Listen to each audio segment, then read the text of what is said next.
Hello, everybody. I hope you all are doing absolutely well. This is your economics educator रूहानी और आज हम पढ़ने वाले हैं पूरी ही इकोनॉमिक्स का एक बहुत ही interesting unit which is government budget. Trust me, you love this unit because इस यूनिट का आपके डे टू डे लाइफ से इतना ज्यादा कनेक्शन है ना that you will feel so resonated with the whole idea of government budget, and it is indeed very important for an economic student to understand budget as a whole.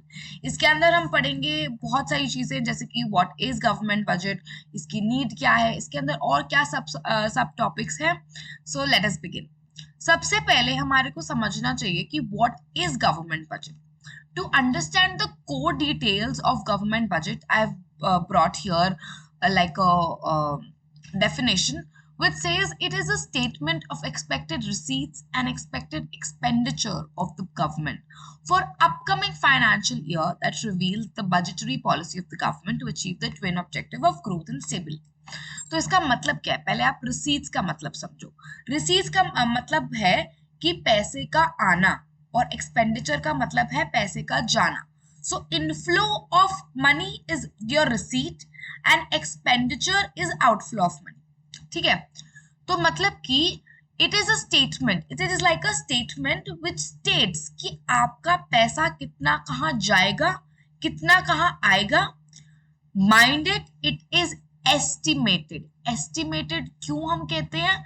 क्योंकि अब आप ही समझो कि जो चीज अपकमिंग फाइनेंशियल ईयर के लिए हो रही है, मतलब के लिए दी जा रही है, यानी कि आगे आने वाले साल के लिए कही जा रही है, तो ऑब्वियसली वो चीज अभी हुई नहीं है.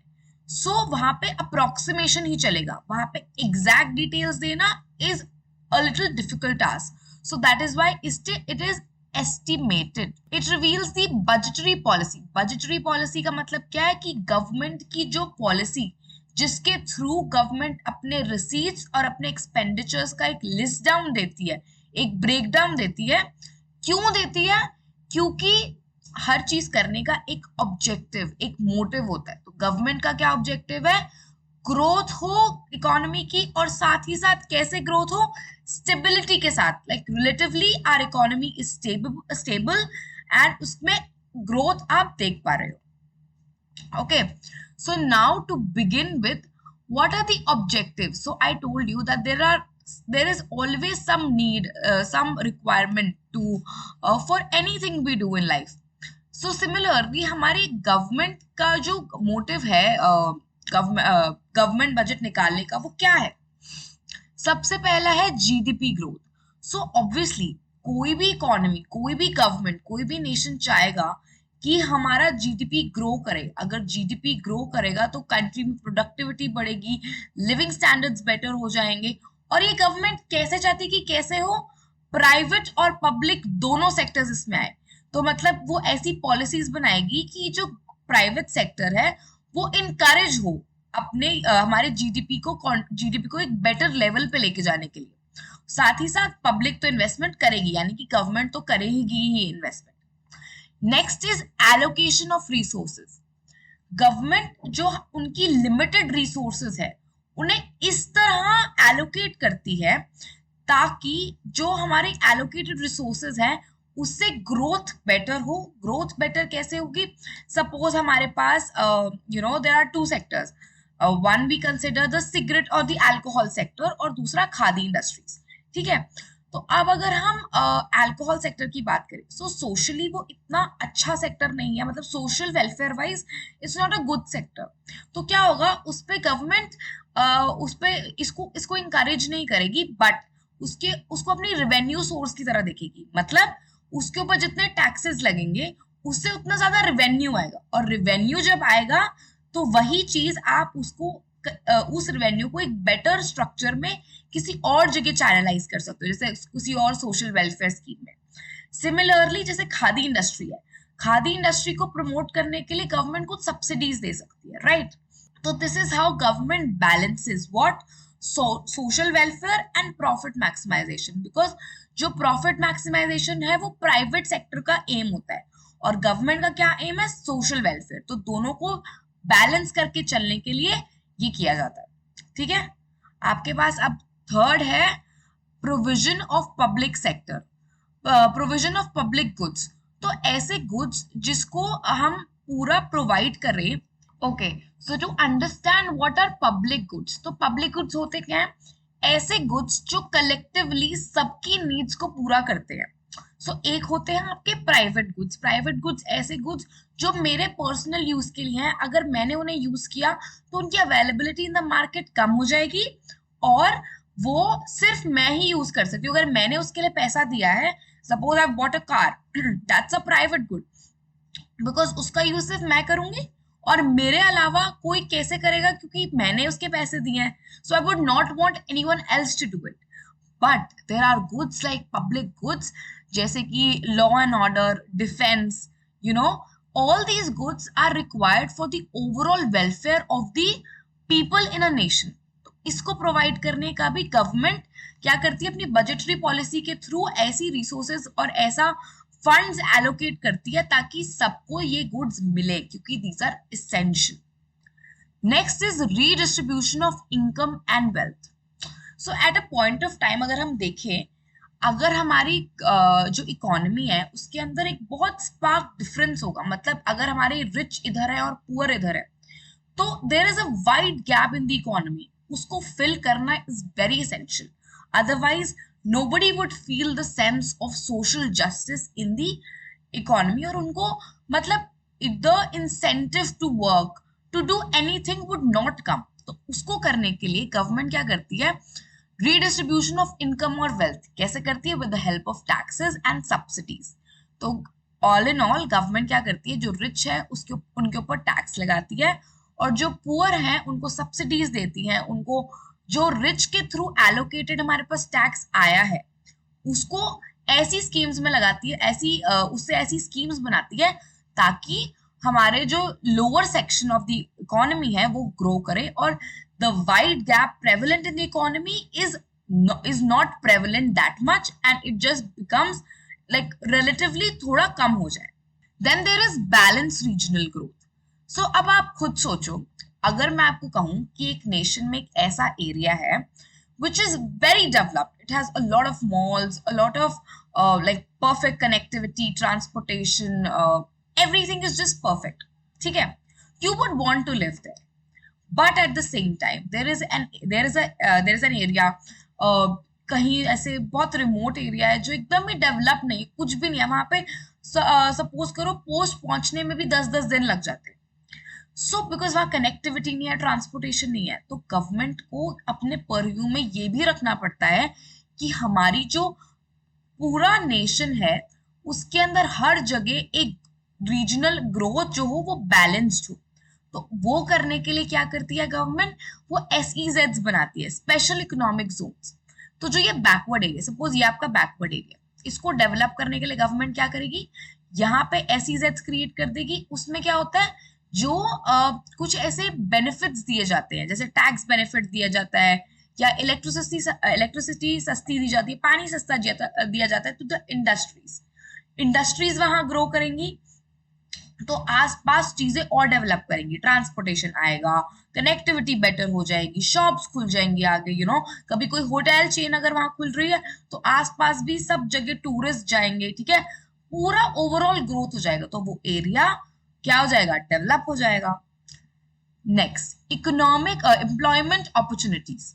So you understand that unemployment is a very big issue, और कोई भी नेशन या कोई भी इकोनॉमी ये नहीं चाहेगी कि उनकी कंट्री में क्या हो? अनएम्प्लॉयमेंट हो। तो बहुत सारी ऐसी स्कीम्स है, जैसे कि MNREGA which offers 100 days of employment, और ऐसी बहुत सारी स्कीम्स है जो गवर्नमेंट इंट्रोड्यूस करती है by the means of budget to help the people get employed. Because आप रियलाइज करोगे कि अगर हमारी कंट्री में अनएम्प्लॉयमेंट है ना, तो उससे प्रॉब्लम क्या होती है? जो एक स्किलफुल इंसान है, किसी के पास कोई टैलेंट है, कोई स्किल है, कुछ वो हमारी जीडीपी या हमारी कंट्री में कंट्रीब्यूट कर सकता है, वो नहीं कर पाएगा क्योंकि वो अनएम्प्लॉयड है। तो यही चीज कर्ब करने के लिए एम्प्लॉयमेंट अपॉर्चुनिटीज क्रिएट करी जाती है। Next and the last one is economic stability. So it is very well understood कि हर जगह, हर इकोनॉमी में there are various trade cycles. जैसे कि क्या मतलब, मैं आपको बना के दिखाती हूँ। So this like there's this curve which explains the trade cycles. तो रिसेशन होता है, डिप्रेशन होता है, बूम होता है और रिकवरी होता है. तो अब आप यहाँ देखोगे कि जो हमारी इकोनॉमी है वो ग्रो कर रही है, फिर वो धीरे धीरे रिसेशन की तरफ जा रही है, फिर यहाँ आके डिप्रेशन आ गया, फिर रिकवरी हो रही है. तो ये हर इकोनॉमी में होना बहुत नेचुरल है. ठीक है, तो जैसे recession is the first stage, उसके बाद फिर होते होते डिप्रेशन पे चला जाता है, फिर रिकवरी होती है, फिर बूम आता है. तो जो हमारी गवर्नमेंट है through the budgetary policy, it ensure करती है कि इकोनॉमी में स्टेबिलिटी क्रिएट हो जाए, एक कंड्यूसिव एनवायरनमेंट हो कि ग्रोथ हो स्टेबिलिटी के साथ. Because in the first slide I told you growth with stability. So this is about the objectives of the government budget. I hope you have understood it. और अगर आप अभी तक वीडियो में बने हुए हो तो make sure to like, comment and subscribe to the channel. I would be more than happy to help you with your doubts in the comment section below. Okay, so now starting off with the components of government budget. So components of the government budget क्या है? Receipts and expenditure. तो मैंने receipt आपको बता दिया कि पैसे का आना, and expenditure का मतलब है पैसे का जाना. गवर्नमेंट बहुत जगह एक्सपेंडिचर करती है. If you would have seen social welfare schemes, infrastructure, और हर जगह जो डेवलपमेंट हो रही है उसमें हर जगह एक्सपेंडिचर हुआ है. At the same time government को भी रसीद्स काफी जगह से मिलती है, जैसे पीएसयूज की अर्निंग्स के थ्रू, पब्लिक सेक्टर जो अंडरटेकिंग्स है उसके अंदर जो अर्निंग्स हो रही है उसके थ्रू मिल रही है. बहुत सारे सोर्सेज के थ्रू गवर्नमेंट भी रिसीट्स ऑब्टेन करती है, क्योंकि ऑब्वियसली बात है अगर उसे एक्सपेंडिचर करना है तो कहीं ना कहीं से तो इनकम का आना जरूरी है ना. सो बजट रिसीट्स के अंदर सबसे पहले आती है आपकी रेवेन्यू रिसीट. तो रेवेन्यू रिसीट का मतलब क्या है? ऐसी रिसीट जो ना तो कोई लायबिलिटी क्रिएट कर रही है और ना ही कोई एसेट रिड्यूस कर रही है. It satisfied this condition. मतलब कि रेवेन्यू रिसीट्स के अंदर आपके पास आ जाती है टैक्स रेवेन्यू और नॉन टैक्स रेवेन्यू. मतलब क्या है कि एसेट रिड्यूस नहीं कर रहा और लायबिलिटी क्रिएट नहीं कर रही. तो मतलब इस रिसीट के आने से मेरे पे कोई फ्यूचर ऑब्लिगेशन नहीं है किसी के रिस्पेक्ट में, और सेम टाइम मेरा कोई एसेट, मेरा कोई घर नहीं बिक रहा, मेरा कोई कार नहीं बिक रही. मतलब मैं माइक्रो लेवल पे बता रही हूँ to give you a better understanding. ठीक है, अब कैपिटल रिसीट्स, कैपिटल जो हमने ये रेवेन्यू रिसीट्स की बात कर रहे थे हम, तो रेवेन्यू रिसीट्स के अंदर दो सब पार्ट्स आते हैं, टैक्स रेवेन्यू और non tax revenue. Tax revenue में क्या आता है? टैक्स रेवेन्यू में we have income tax, corporate tax, gift tax, custom duty, GST. So tax का मतलब क्या है? Tax is a compulsory payment to the government. उसके रिटर्न में आप कुछ डायरेक्टली नहीं मांग सकते हो. मतलब अगर आज मैं टैक्स पे कर रही हूँ तो मैं कल को गवर्नमेंट को जाके ये नहीं बोलूंगी कि मैंने तुम्हें इतना टैक्स दिया, मुझे इसके बदले में ये दो. It is government's duty to do whatever social welfare schemes it has plan to do, but उसके डायरेक्टली में आपको कोई डायरेक्ट एक रिटर्न नहीं मिलेगी. ठीक है, ये है कुछ टाइप के टैक्सेस. टैक्सेस बहुत तरीके के हो सकते हैं, regressive, progressive, direct tax, indirect tax. To give you like a perspective and outlook of what the regressive tax and progressive tax is. जो progressive tax होता है that increases with increase in income. मतलब जैसे जैसे आपकी income बढ़ेगी वैसे वैसे आपका टैक्स बढ़ेगा. ये रिच पर ज्यादा टैक्स लगाता है एंड पुअर पर रिलेटिवली कम. ठीक है, तो मतलब रिच के लिए टैक्सेस बढ़ते जाते हैं. Similarly, there is a regressive tax. So there's a tax which does not increase with the increase in income. It's called a regressive tax. Then there is direct tax and then there is indirect tax. Direct tax वो जिसका burden उसी इंसान को bear करना पड़ रहा है जिसको वो टैक्स पे करना है. मतलब जैसे कि हमारा इनकम टैक्स होता है, जो बंदा कमा रहा है उसी बंदे को अपनी उसके ऊपर टैक्स देना. जैसे, और दूसरा कौन सा हुआ आपका? Indirect tax. इनडायरेक्ट टैक्स में कौन सा आ गया आपका? जैसे जीएसटी. जो इंसान जीएसटी पे कर रहा है, जैसे कि कोई शॉपकीपर है वो जीएसटी पे कर रहा है, वो जीएसटी कलेक्ट किससे कर रहा है? आपके कंज्यूमर से, right? So burden is taken by somebody else. Then there is non tax receipt. Non tax receipt का मतलब क्या होगा? Fees, ST, grants, donation, fines, special assessment. So it's very interesting. I'll explain it to you. सबसे पहले आता है fees. सो अब आप फी तो देखते ही हो, बहुत सारी एडमिनिस्ट्रेटिव और जुडिशियल सर्विसेज जो हम गवर्नमेंट की ओर से लेते हैं, तो उसके लिए हमारे को कुछ फी पे करनी होती है. वही होता है गवर्नमेंट का नॉन टैक्स रिसीट. एसटीट की बात करें तो कभी कभार आप रियलाइज करोगे कि कुछ ऐसी प्रॉपर्टीज होती हैं जिसका कोई लीगल एयर नहीं होता, मतलब कोई उसको क्लेम करने वाला नहीं होता, तो वो गवर्नमेंट के परव्यू में आ जाती है और उससे गवर्नमेंट रिवेन्यू क्रिएट करती है अपना. Then there grants and donations. So this is simple. Grants जो कोई आपकी ऑर्गेनाइजेशंस या फिर कोई और कोई other state governments and everything वो कर रहे हैं, तो वो आपको ग्रांट्स और डोनेशंस में आ जाएगा. Usually people consider this to not be a part of the revenue receipts, but it is taken to be a part of revenue receipts, keeping aside the fact कि हो सकता है ये आपके लिए एसेट क्रिएट कर रहा है, बट बाय कन्वेंशन हम इसको रेवेन्यू रिसीट्स में ही कंसिडर करते हैं. Then there fines. फाइन्स आपके क्यों होते हैं? अगर आप कोई लॉ ब्रेक करते हो तो उसके ऊपर आपको फाइन देना पड़ता है. तो इससे क्या होता है, गवर्नमेंट अपने दो ऑब्जेक्टिव्स पूरे करे. कौन सा? एक तो आपको मॉरल रिस्पॉन्सिबिलिटी सिखा रही है, साथ साथ अपना रेवेन्यू भी क्रिएट कर रही है. Next is special assessment. Special assessment का मतलब क्या है कि कभी कभार क्या होता है, कुछ सपोज मेरी एक प्रॉपर्टी है, ठीक है, और उसके आसपास कोई हाईवे कंस्ट्रक्ट हो गया या फिर कोई गवर्नमेंट ने कोई और डेवलपमेंटल एक्टिविटी कर दी जिसकी वजह से मेरी जो प्रॉपर्टी है उसकी वैल्यू बढ़ गई. तो गवर्नमेंट बिकॉज ऑफ गवर्नमेंट की एक्टिविटी आपकी जो प्रॉपर्टी है उसकी वैल्यू बढ़ी है, तो गवर्नमेंट आपसे उसका एक पोर्शन लेती है फॉर द डेवलपमेंटल एक्टिविटी जो हमने की है, उसकी एक स्पेशल असेसमेंट क्रिएट कर लेगी. Okay, then the next one is constituents of the capital receipts. So now to summarize this, revenue receipts वो जो ना कोई liability create करती है, ना कोई asset reduce करती है, मतलब ना मेरे को किसी को कुछ देना है, ना मेरा कुछ कोई घट रहा है.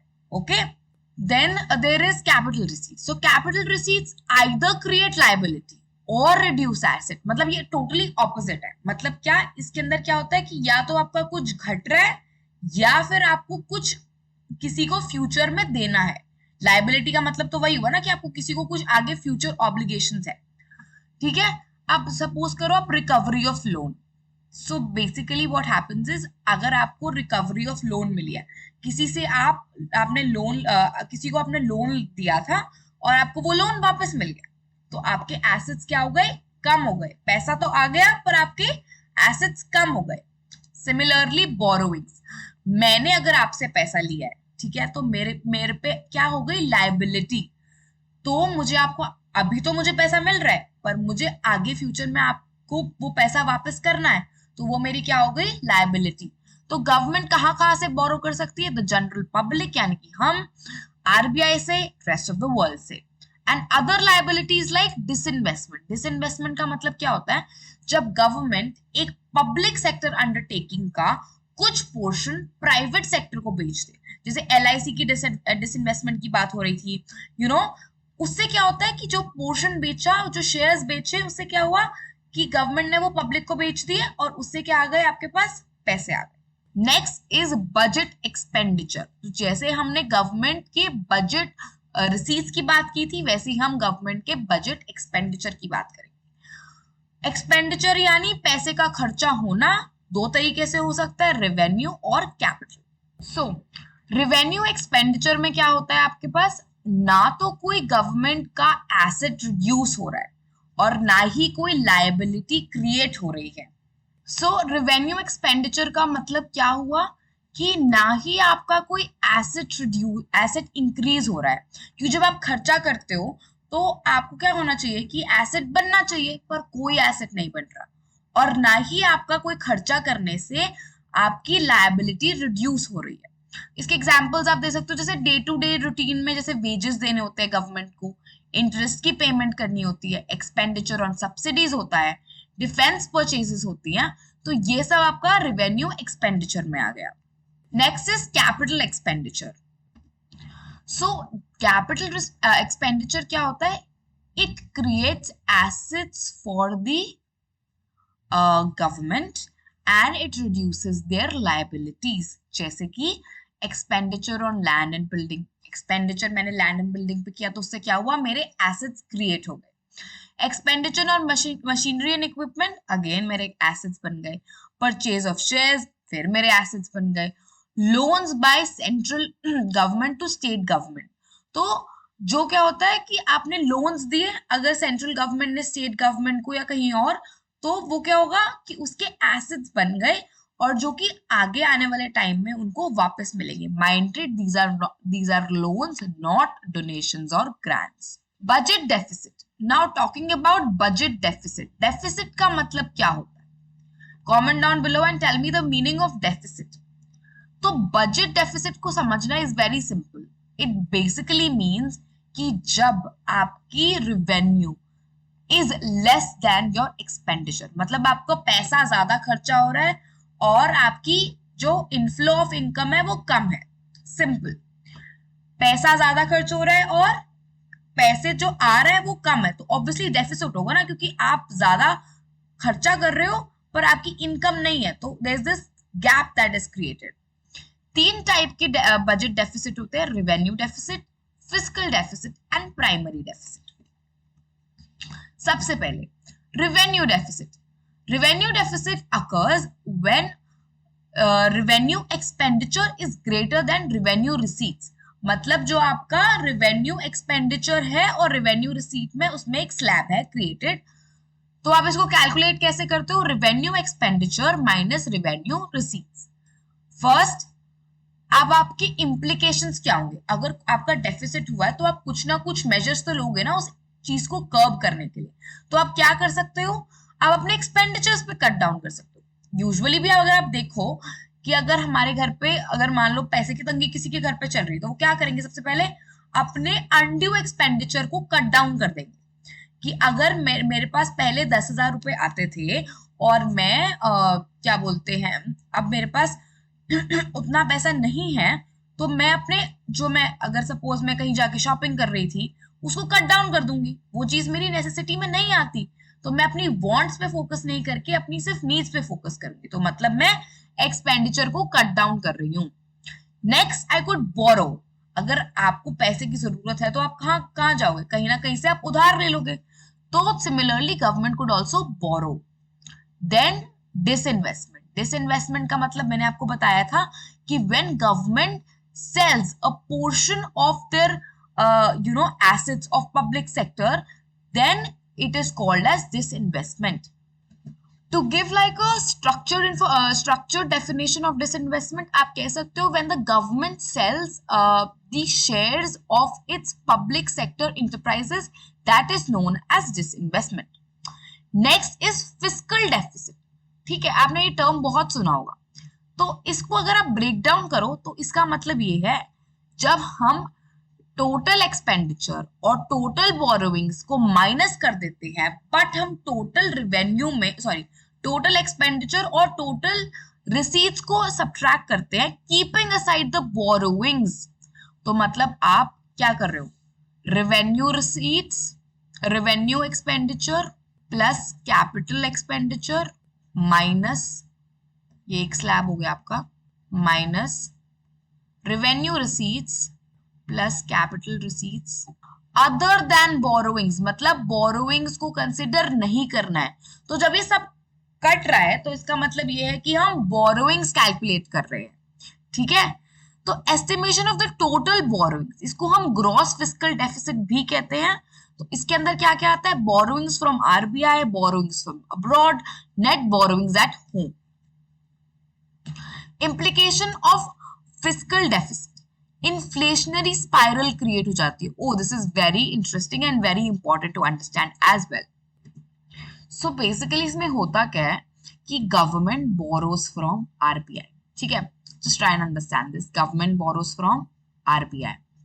आरबीआई से जब उन्होंने बोरो किया तो इकोनॉमी में मनी सप्लाई क्या हो गई? बढ़ गई। जब मनी सप्लाई बढ़ गई तो लोगों के हाथ में ज्यादा पैसा आ गया, लोगों की डिमांड बढ़ गई। जब डिमांड बढ़ गई और सप्लाई उतनी ही है तो general price level of the goods increases और उससे क्या हो जाती है, इन्फ्लेशन क्रिएट हो जाती है।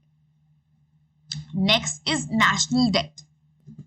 नेशनल डेट के अंदर अगर हम देखें तो गवर्नमेंट का मोस्ट ऑफ द हिस्सा पास्ट बोरोइंग्स को निपटाने में जा रहा है, तो आपकी जीडीपी ग्रोथ पर कंसंट्रेशन तो हट गई ना, क्योंकि आप वहां पे इन्वेस्ट नहीं कर रहे हो, आप क्या कर रहे हो, अपने पिछले जो आपके लोन्स आपकी बोरोइंग्स है उसे खत्म करने के लिए आप you are putting your money all over there, तो जिसकी वजह से जीडीपी ग्रोथ नहीं हो पाई।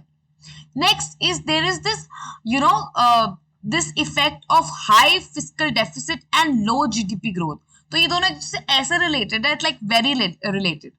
हाई फिस्कल डेफिसिट होगा तो लो जीडीपी ग्रोथ होगी। क्यों? क्योंकि अगर आप देखो कि आपका सारा पैसा कहाँ जा रहा है, आपका पुराने लोन्स को चुकाने में जा रहा है, तो आप कुछ भी जीडीपी या फिर कुछ ग्रोथ, कोई सर्विस, कोई जो आपकी सर्विसेज हैं, गुड्स को प्रोड्यूस करने पे नहीं लगा रहे हो, राइट। एंड सिमिलरली उसी का उल्टा इफेक्ट इस पे ऊपर आ जाएगा, क्योंकि लो ग्रोथ है तो फिस्कल डेफिसिट हाई है, right. Then is crowding out effect. So crowding out effect में होता क्या एग्जैक्टली, जो गवर्नमेंट है उसने बहुत ज्यादा पैसा उठा लिया, ठीक है, तो अब जो अब अगर पैसा मान लो इतना है, ठीक है, मनी सप्लाई तो लिमिटेड है, तो मान लो अगर गवर्नमेंट ने ये सारा पैसा उठा लिया, और गवर्नमेंट मोस्टली सारा ऑलमोस्ट उठा लिया, ठीक है, इतना, अब जो प्राइवेट इन्वेस्टर्स हैं उनके पास तो पैसा बचा ही नहीं ना, सो इन्वेस्ट करने के लिए, तो जिसकी वजह से क्राउडिंग आउट हो जाता है, ठीक है, and the private investors are not able to invest in the economy, hence the overall investment in the economy is reduced, technically, है ना।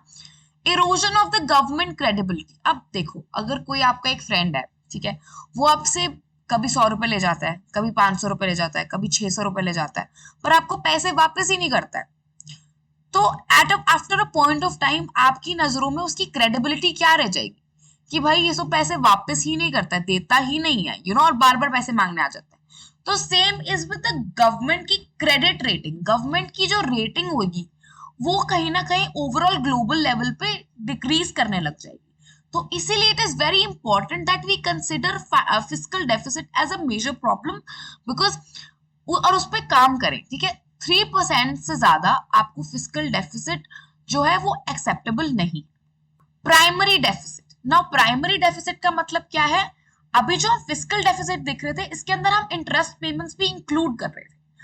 अब अगर हमें एक्चुअली जानना है कि इंटरेस्ट पेमेंट्स को हटाकर हमने एक्चुअली कितना बोरो किया है, मतलब इंटरेस्ट पेमेंट के लिए भी हम इंटरेस्ट भी हम पे करे जा रहे हैं, बट उसको एक्सक्लूड करके हमने एक्चुअली कितना कोर में पैसा मार्केट से उठाया हुआ है, वो जानने के लिए हम प्राइमरी डेफिसिट निकालते हैं। तो इसके भी इफेक्ट्स, जो इम्प्लीकेशंस है वो सेम एज फिस्कल डेफिसिट है, ठीक है। नेक्स्ट इज, ये क्वेश्चन है, zero primary deficit, is it possible? Deficit की स्पेलिंग DEFICIT, ठीक है, this just correct this, okay. So zero primary deficit is possible. When is it possible? Let me just show you with an equation. 0 is equal to FD minus interest payments. So you can take this to the next side and say I is equal to F is equal to FD. मतलब कि क्या, जो आपकी जब interest payments आपके fiscal deficit के equal होंगी तब आपका प्राइमरी डेफिसिट क्या होगा? 0. Now this is a homework question for you. I have told you, explained you कि आपको रेवेन्यू डेफिसिट, फिस्कल डेफिसिट और प्राइमरी डेफिसिट कैसे निकालना है. There is this table that I have created for you. Please solve this and answers आप मुझे नीचे comment section में देंगे. The first one would to answer would obviously get like a shout out from our side. Next, the last topic of the chapter is types of government budget. तो दो तरीके का government budget हो सकता है. जब हमने पूरा बजट पढ़ लिया, अब हमारे को एक क्रक्स निकालना है, एक नट शेल में समझना है या तो जो बजट होगा वो आपका बैलेंस्ड होगा या अनबैलेंस्ड होगा, ठीक है। तो बैलेंस बजट मतलब क्या, जो गवर्नमेंट की बजट रिसीट्स हैं they are equal to the budget expenditure. और अनबैलेंस का मतलब क्या हुआ, या तो आपकी रिसीट ज्यादा है या आपका एक्सपेंडिचर ज्यादा है। अगर एक्सपेंडिचर ज्यादा है मतलब कि आपका सरप्लस बजट है, और अगर डेफिसिट बजट है, and vice versa. Okay, one second. So deficit budget के अंदर क्या आ जाता है, जब आपकी expenditure is greater then your revenue. आपके बैलेंस बजट में दोनों इक्वल है, सरप्लस बजट में revenue is greater then expense, ठीक है। Also just a fact wala thing, that surplus budget is used during inflation and deficit budget is used during deflation. This is sort of a question I did when I was in my 12th standard, so just thought of sharing it with you. And now I feel I have covered the entire chapter. I hope you all enjoyed the chapter. You had a great time learning it, because I had a great time explaining it to you all. If you have any other doubts, feel free to write them in the comment section. Section में लिखिए. We'll be very happy to help you. And yes, keep learning, stay happy, and I'll meet you next time. Bye bye.